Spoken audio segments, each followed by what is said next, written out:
Hi friends, నేను మీ యాద్గిరి. ఈరోజు చూడండి, మా పొలం దగ్గర వచ్చి నేను వీడియో అయితే చేస్తున్నాను. ఈ వీడియో చేయడానికి గల కారణం ఏంటంటే, ఆరోగ్యం పట్ల అందరూ కూడా అవగాహన ఉంచుకోవాలి. ఎందుకంటే ఇప్పుడున్న సిచ్యువేషన్స్ చాలా ఘోరంగా ఉన్నాయి. హెల్త్ ప్రాబ్లమ్స్ ప్రతి ఒక్కరికి రావడం జరుగుతుంది. కాబట్టి మనము తినే ఆహారం పట్ల అవగాహన పెంచుకోవాలి. లేదంటే మన భవిష్యత్తే కాకుండా మన పిల్లల భవిష్యత్తు కూడా ఇబ్బంది వచ్చే అవకాశం ఉంటుంది.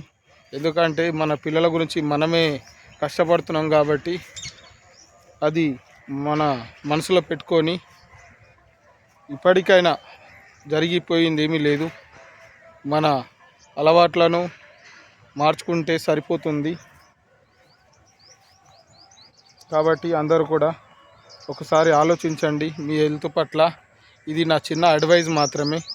ఎందుకంటే ఆరోగ్యం పట్ల చాలామంది ఇబ్బందులు పడుతూ చనిపోయిన వాళ్ళు చాలామంది ఉన్నారు. అందులో ఒకరు మా నాన్నగారు కూడా. ఆయన కూడా చాలా ఇబ్బందులు పడ్డాడు. లాస్ట్ టైంలో ఆయన దగ్గరుండి ప్రతి ఒక్కటి నేను గమనించి చూసిన. ఇప్పుడు చూడండి, గవర్నమెంట్ హాస్పిటల్లో కూడా వైద్యం మంచిగానే చేస్తారు. కానీ మనకు సిచ్యువేషన్స్, మన బాడీ సహకరించకపోతే ఎవరేం చేయలేరు. కాబట్టి అంతవరకు తెచ్చుకోకుండా మనము మన ఆరోగ్యాన్ని కాపాడుకోవాలి. అది మనతోనే సాధ్యమవుతుంది. కాబట్టి ఇప్పటికైనా మీ ఆరోగ్యం పట్ల మీరు అవగాహన పెంచుకొని మంచి ఆరోగ్యంగా ఉంటారని కోరుతున్నాను. ఇట్లా మీ యాద్గిరి.